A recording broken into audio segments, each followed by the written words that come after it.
Welcome to Just Relationships, the show that offers you concrete ways to make your relationships better.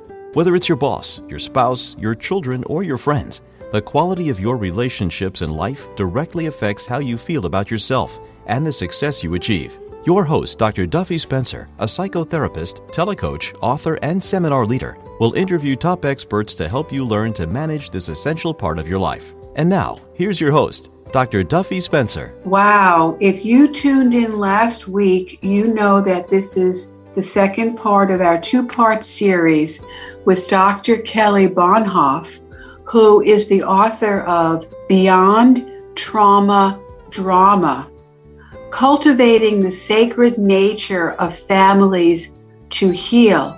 That's Beyond Trauma Drama, Cultivating the Sacred Nature of Families to Heal. Welcome back, Dr. Kelly Bohnhoff. Thank you, Dr. Duffy. Great being here. So it's trauma, just for those people who didn't hear last week's show, trauma is unfortunately ubiquitous. It is incredibly common. When you talk about trauma drama, Dr. Kelly, you talk about patterns of behavior that are intergenerational. And you said something very interesting in the last show, that we are actually addicted to trauma drama. We need it for survival. And I don't quite get that yet. So if I don't get it, I assume some of our listeners have not gotten it. And you talk about characteristics of traumatized families, and we're going to look at some myths. And one myth that you talked about last time was that families can be too hurt to heal, and you say that's not true. We can be hurt and we can heal. It's an and, it's not an or. So what else do you want to say to people who didn't hear last week's show, just to catch them up? Sure. So trauma drama, just to give that a little bit more time and space to process, is, in my view, a human stress response that just provides us some insight into the balance between our mind, our body, and our spirit as individuals, couples, families, communities, and the world.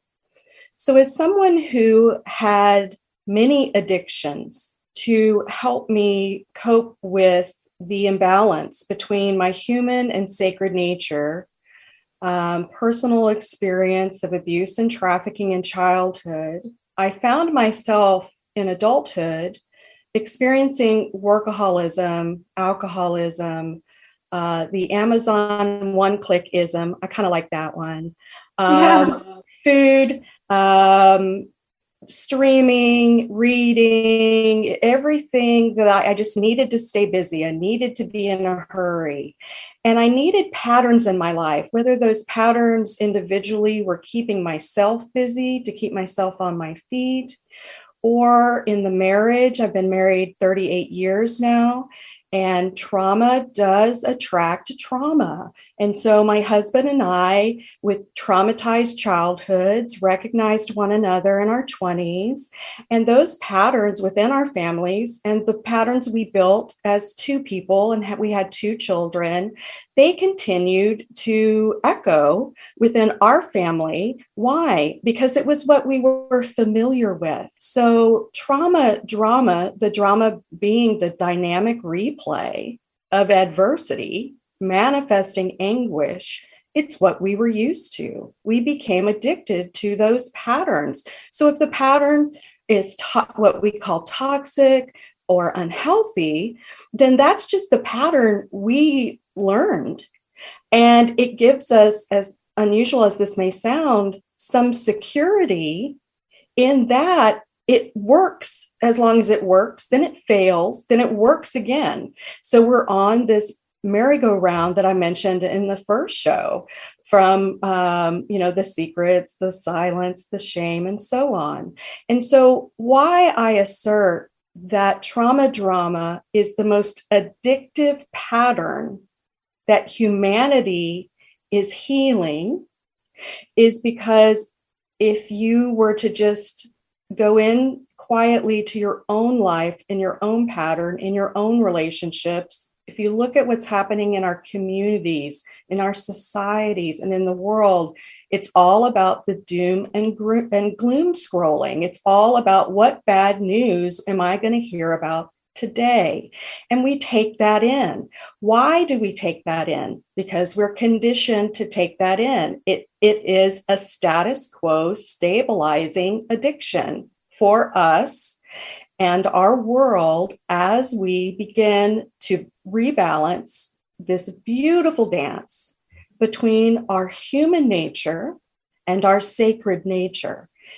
This is a natural evolutionary process, not easy, but natural. There is nothing wrong with any of us. We are just learning about this beautiful sacredness that we all have. I think of us as sparks of creation. And so as I was able to integrate and understand my own sacred nature just recently, it took me a little over half of a century to find my way back to my sacred nature. Why? Because I was stubborn and I was connected to addictive patterns of trauma drama. But I didn't know that. And many families and people do not know that this is the pattern that we're all struggling to break. Okay, wow. I understand much better, Dr. Kelly Bohnhoff. Okay, so that slightly my language modified, we have these protector parts. We have these patterns of communication, of behavior that are self-protective, which we think benefit us. And as you say, they work sometimes. And so we think we need to act out of these old patterns for survival because that's all we think we have. And so we are not our parts. We are not our patterns. It seems like these behavioral patterns are us. They're our personality. They are patterns of behavior that we have learned to survive. And if we learn them, we can unlearn them, is what you're saying. Absolutely. So my question is, my dear Dr. Kelly, aren't these patterns so deeply baked in that it is very hard to unearth them? It's a great question. And what we're surrounded by in our culture and in our societies and in the language itself. So as someone who is a therapist and a nurse, what I notice in those systems is we have a tendency to use language that reinforces the victim consciousness, and that will need to transform. We need new language around that because I would like to see us move from more of the language of victim consciousness, labeling, diagnosis, what's wrong with you, what happened to you. The question to me is really, what is your soul saying to you? And can you hear that still, small, beautiful voice that has been asking you to pick up your smartphone, for a phone call or whatever? So did I use that? Is baked in a victim consciousness, would you say? Baked in, and that goes back to the families being too hurt to heal. I think the message is, because it's hard to get families into a therapeutic environment anyway. My entire 35 years was actually out in the community under bridges where people were, because I couldn't get them into a room. Yes. Go to the family. And people lived under bridges. Yes. Oh, I'd be in trap houses. I mean, I would go anywhere, wherever the darkest and the scariest traumatized families and generations is where I would go, because I believe that everyone can heal only though if they believe they can heal. Right. So they need messages around them that say, there's not a darn thing wrong with you. You're actually Right. just in a pattern. And let me share with you different ways of looking and reframing what you're experiencing so that you can believe the mindset of I am. So at the family mind, the family emotion, the family, what the language the family uses about themselves. My family is lovable. My family is important. My family is sacred. And I'm going to go out a little bit farther here. And here's what I'm going to say. Families are key to healing humanity. Every soul on this earth on their feet, no matter, or if they're just hanging out on their back, on vacation, every family, every person, every couple is here for a very important reason. And every family has gifts, has wisdom, has a beautiful message to share with the world.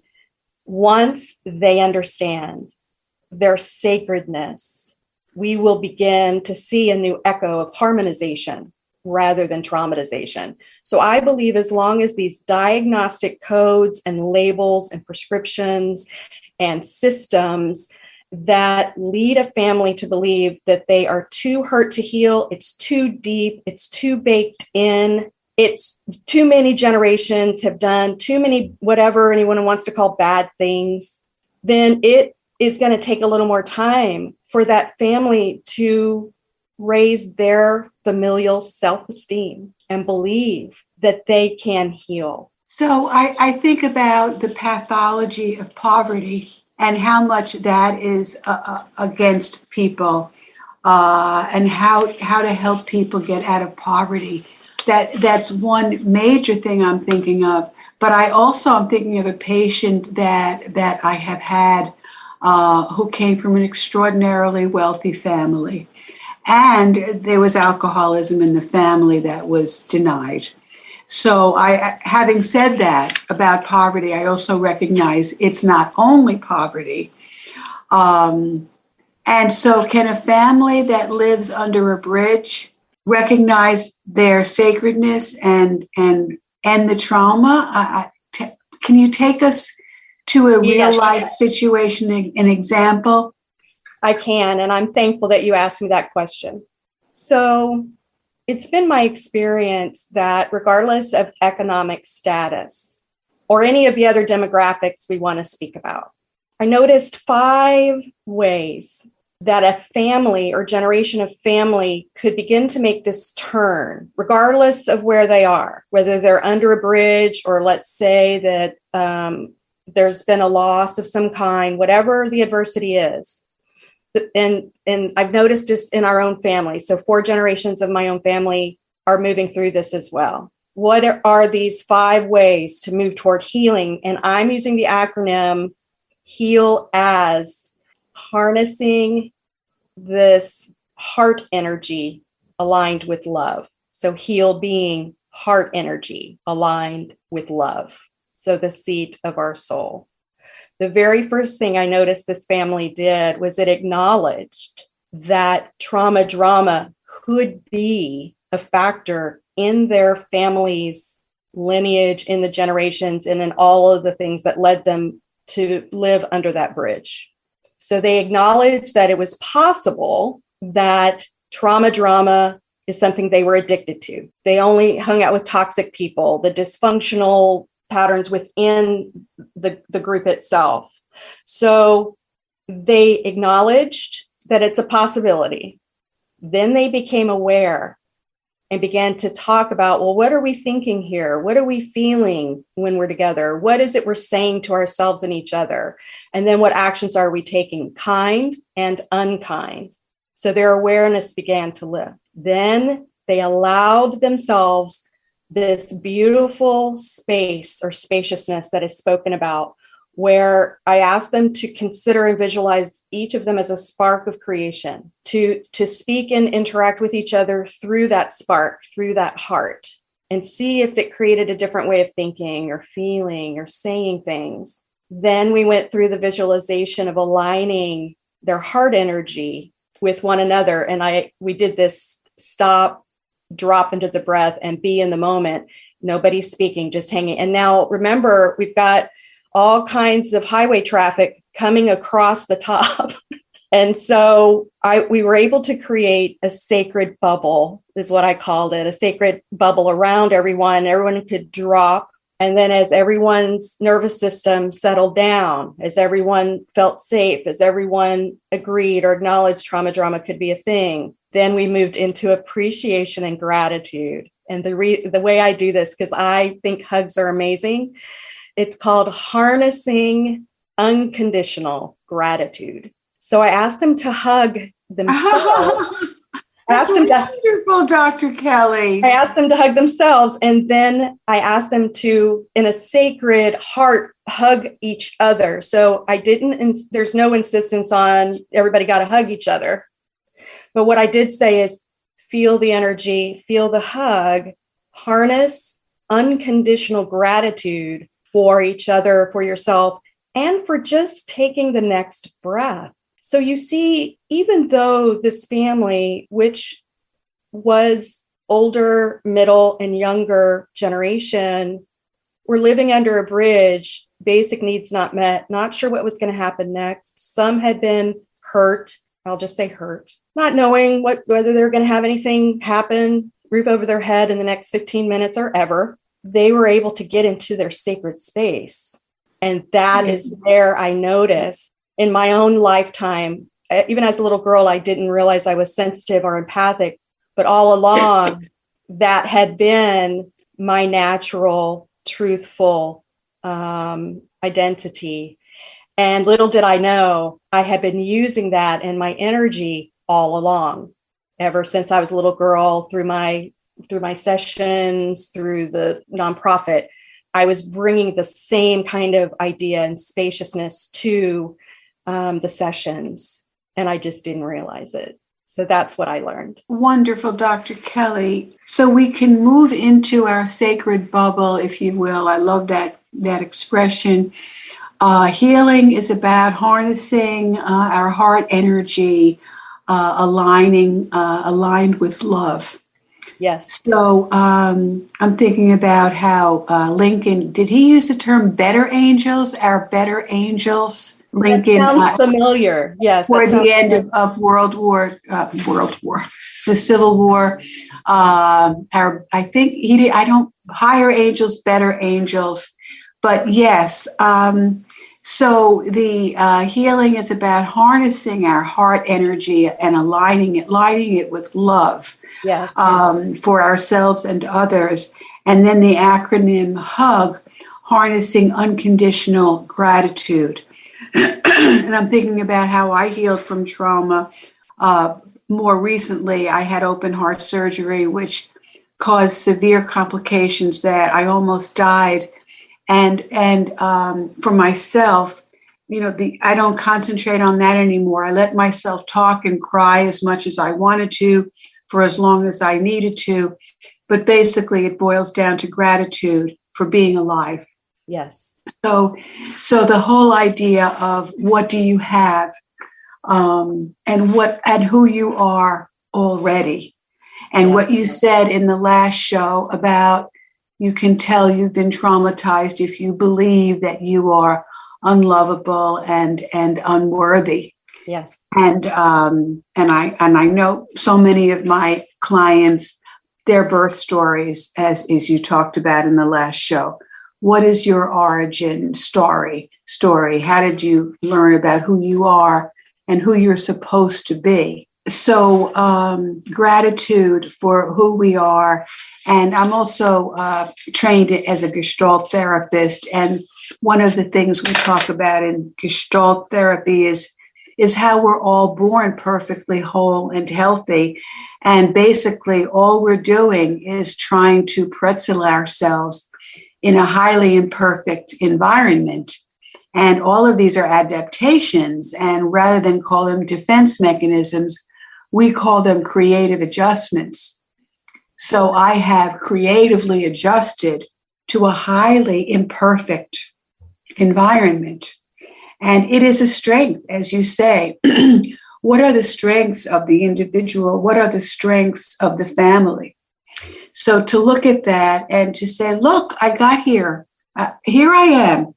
However old, you're talking about having lived almost half a century before you had your spiritual awakening, to use a coinage by Bill Wilson.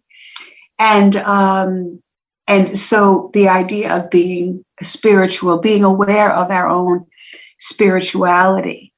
So good. I just wanted to bring everyone back to a little summarizing. So where do we go from here, Dr. Kelly? Well, one of the things I noticed too in practice and even in the volunteer work is that people felt that there was a huge barrier in healing because they couldn't afford care or couldn't afford their medication, and looked externally to the healing process. And the ways that I suggest or that I've noticed work well to move toward healing are free. In other words, anyone can choose to do these things once they're able to determine whether they want to slow down and transform this merry-go-round. So it's not about getting off the merry-go-round. It's about transforming the merry-go-round into one with 7 characteristics, which is the merry-go-round of spirit. And that goes more into the sovereignty and the sharing and the service and some other things.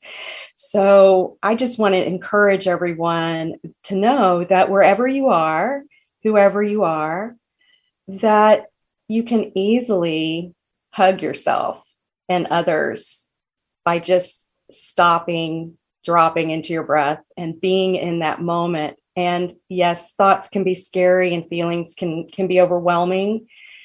What I want you to know, one of the subtitles in the book is to feel or not to feel. That's I love that. And my encouragement is, if you do not feel safe with another human being, one of the most sacred, beautiful, sentient beings on this earth are trees. Find a tree or a flower, or if you have a pet, because they are guardians of being, and pour your feelings out. You can journal if you like. You can feel, allow that energy in motion to be expressed. Why? Because it frees up your being for your sacred nature, for that joy and happiness and peace, the things that we really are looking for, to have room to come in. So that would be my encouragement. If you can help yourself not worry about the money, you have access to sacredness, to creation, wherever you are. Yes, and the power of belief, Dr. Kelly, that's I can. So in terms of motivation theory, there are 2 basic components. Is it important? Number 1, and number 2, am I capable of doing it? And you need both, because if something is important, but I don't think I'm capable of healing or changing, I'm not motivated. And if I can do it, but it's not important enough, I'm not motivated. So for me, it was the question of was I capable of healing, and not the alcoholism, which I was born into an alcoholic family. That's putting the plug in the jug. That wasn't hard for me to do. But the eating, could I not overeat? Could I not emotionally eat? I had struggled my entire life with that. And I could not until I said, my hard line in the sand is sugar and flour, processed foods. And that sugar is like alcohol to me. Sugar is like a drug to me. And once I made that decision, I was free. And it's been almost 6 years that I have not had any sugar or flour or processed foods, and my life has totally changed. So, for the better, obviously. So, the idea of the belief that we can, that it's possible. And I also want to make mention, because we have only a couple of minutes left, the idea of the internal healing, not relying upon externals to heal. Because even if it's a professional, we can move into codependency. I need you to love and approve of me for me to think I'm okay, versus I choose to believe that I am lovable and worthy. And I have inherent dignity simply because, and worth, because I am human. Right. And one of the things that the understanding that my sacred nature existed, and that's who I truly was, what dissolved for me, so I didn't have to will myself to stop eating or to stop drinking or to stop doing what those patterns were, they dissolved naturally. So I'm on no medication. All of the diagnosis I had of blood pressure and sadness and metabolic disorder and complex PTSD and you name it, medication, 35 years, opioid addiction. Wow. Has dissolved. So I didn't have that judgment and blame and don't put the cookie in your mouth and whatever. It dissolved naturally. Why? Because I just simply didn't need those things anymore. I understood. And when I was in the weeds or my snorkel was underwater, I was in my subconscious again, my human nature in the driver's seat. All I had to do was ask for help from my sacred nature.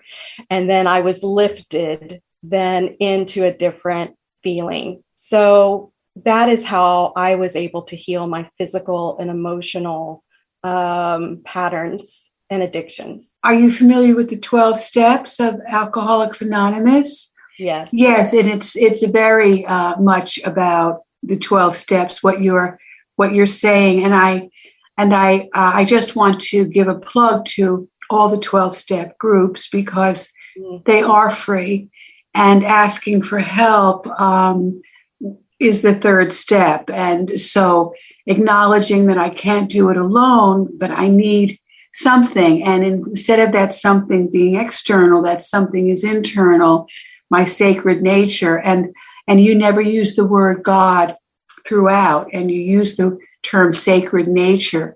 So that is a wonderful reframe for people who can understand that easier and better. Well, Dr. Kelly Bohnhoff, I am so delighted that you joined us. Bohnhoff,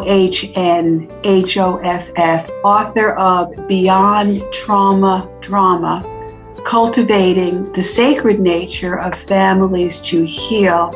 And I understand what you mean now. It took me 2 shows. It's been an honor. Thank you. And this is Dr. Duffy Spencer saying goodbye for now and wishing you great relationships.